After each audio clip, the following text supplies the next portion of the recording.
రావడానికి కారణమైన MSR association total wastage family members అందరికీ ఒకసారి థ్యాంక్ యూ చెప్పుకుంటున్నా. సో ఈ బిజినెస్ మీద నాకు క్లారిటీ ఇచ్చింది సైడ్ సార్ కూడా నేను ఒకసారి once again thank you so much sir. So business మీద క్లారిటీ వచ్చినప్పటి వాటికి బిజినెస్ లో అందరు సక్సెస్ కావాలి. సక్సెస్ కావాలంటే మెంటర్ కావాలి. సార్ నేనున్నా సార్ 100% నువ్వు సక్సెస్ అవుతావు, ఖచ్చితంగా నిలబడు, సక్సెస్ తీసుకోవడానికి మేమున్నామని చెప్పి వెన్నట్టు సపోర్ట్ చేసి ఇక్కడ నిలబడడానికి కారణమైన my great leader my mentor BB madam and పాండ్ సార్, వీళ్ళ సపోర్ట్ వల్ల నేను ఇక్కడ నిల్చున్నా.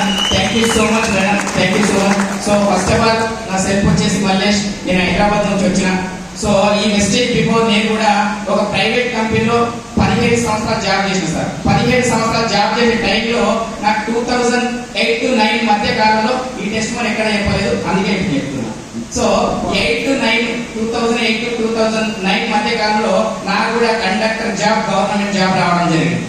సో గవర్నమెంట్ జాబ్ రాకముందే నాకు డౌట్, నాకు ఎందుకంటే బస్ పడదు కాబట్టి చెయ్యాలా వద్దా అనుకునే టైంలో నా కంపెనీలో 9,000, కండక్టర్ జాబ్ లో 4,200 బేస్ చేయాలి.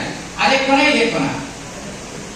బయటనే ఎక్కువ, కంపెనీనే ఎక్కువ. సో నేను ఆ సతమతంలో అయిపోయిన టైంలో చాలా మంది పిచ్చోడారు, గవర్నమెంట్ జాబ్ వదులుకోవడం ఎందుకు, బస్ పడకపోతే అలవాటు అవుతుందని చెప్పి చెప్పడం మూలంగా ఒక 2 months 3 months బస్ జర్నీ చేశాను, కండక్టర్ చేశాను. అయినప్పటికీ నాకు బస్ పడలేదు. సో బతికుంటే అంటారు పెద్ద మనసు బలసాగి తినైనా సరే బతుకోవచ్చు అని చెప్పి. సో ఆ విధంగా కండక్టర్ జాబ్ వదిలిపెట్టి మళ్ళా డ్యూటీ లేని జాయిన్ అయ్యాను. అట్లా 17 సంవత్సరాల కంపెనీ ఆధారంతో పనిచేస్తే నాకు అక్కడ వచ్చింది 25,000 వచ్చే టైంలో నా అవసరం తీరిపోయింది.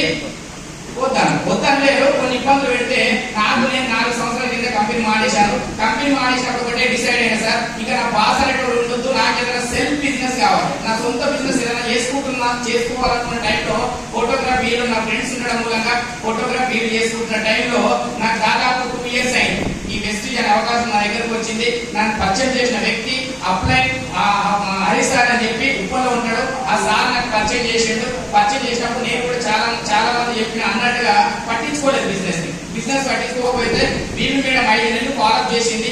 ఒక మీటింగ్ వచ్చి క్లారిటీ తీసుకో సార్, వెస్టీజ్ అంటే ఎంతో క్లారిటీ తీసుకో, జాయిన్ అవ్వకు ప్రొడక్ట్ వరకు క్లారిటీ తీసుకో అని చెప్పడం మూలంగా ఒక మీటింగ్ వెళ్ళి ఉప్పల్లో ఈ బిజినెస్ మీద క్లారిటీ తీసుకొని అక్కడ నుంచి నేను క్లారిటీ తీసుకున్న ప్రొడక్ట్లు అయినా ప్రొడక్ట్ అన్ని కూడా సూపర్, గ్యాస్ స్టవ్ తగ్గించుకున్న, ఐపీటీ తగ్గించుకున్న, ప్రొడక్ట్లు అన్ని బాగానే ఉన్నాయి. నేను వెస్టీజ్ వచ్చింది డబ్బుల గురించి వచ్చిన, ఆరోగ్యం గురించి రావాలి, డబ్బులు కావాలి, పేదరికంతో కుటుంబీకులు ఆడుతున్న సమయంలో భగవంతుడు ఒక డైమండ్ లాంటి బిజినెస్ మనం పరిచయం చేసిండు. ఈ బిజినెస్ లో సావోరేవో నేర్చుకోవాలని చెప్పి 5 నెలలు మార్కెట్ తిరిగిన నేను కూడా అందరిలాగా, కానీ ఎవరు రాలేదు, ఎవరు వినలేదు. వినే టైంలో బీబీ మేడం పాండ్ సార్ నాకు ఏం చెప్పారంటే, లర్న్ చేస్తే హెర్న్ చేస్తావు, నువ్వు నేర్చుకుంటే 100% సక్సెస్ అవుతావు, నేర్చుకోలేకపోతే మార్కెట్ లోకి వెళ్ళలేవు సార్ అని చెప్పి చెప్పడం మూలంగా నాకు ఆ మధ్య కాలంలో ఇట్లాంటి బూట్ క్యాంప్, నేను ఆరోగ్య బూట్ క్యాంప్ సార్, ఇట్లాంటి బూట్ క్యాంప్ ఏం లేనప్పుడే, నా ఇన్కమ్ ఏం లేనప్పుడే బూట్ క్యాంప్ వచ్చిన, అక్కడ ఉండే లాస్ట్ లో చైర్ దొరికిందా, ఇక్కడ అందరు ఫుల్ అయ్యారు, లాస్ట్ లో చైర్ దొరికింది.